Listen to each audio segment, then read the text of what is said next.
کرم مانگتا ہوں، عطا مانگتا ہوں، الہی میں تجھ سے دعا مانگتا ہوں۔ بسم اللہ الرحمن الرحیم۔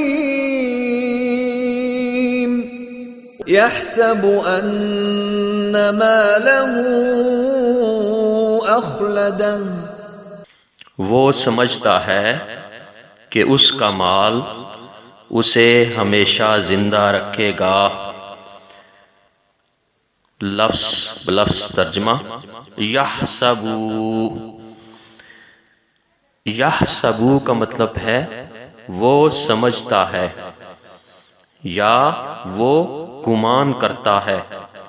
انا کا مطلب ہے کہ، انا کا مطلب ہے کہ مالہ،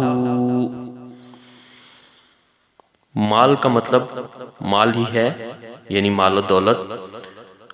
مالہ میں ہو کی ضمیر اس شخص کے لیے ہے جو مال جمع کرتا ہے۔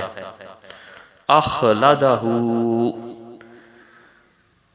اخلدہ اس کو ہمیشہ زندہ رکھے گا، یعنی وہ یہ سمجھتا ہے کہ اس کا مال اسے ہمیشہ زندہ رکھے گا اور اس کو موت نہیں آئے گی۔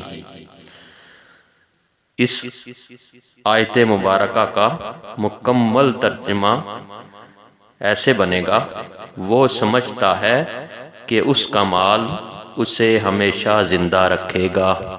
جزاکم اللہ خیر۔ عطا مانگتا ہوں، الہی میں تجھ سے دعا مانگتا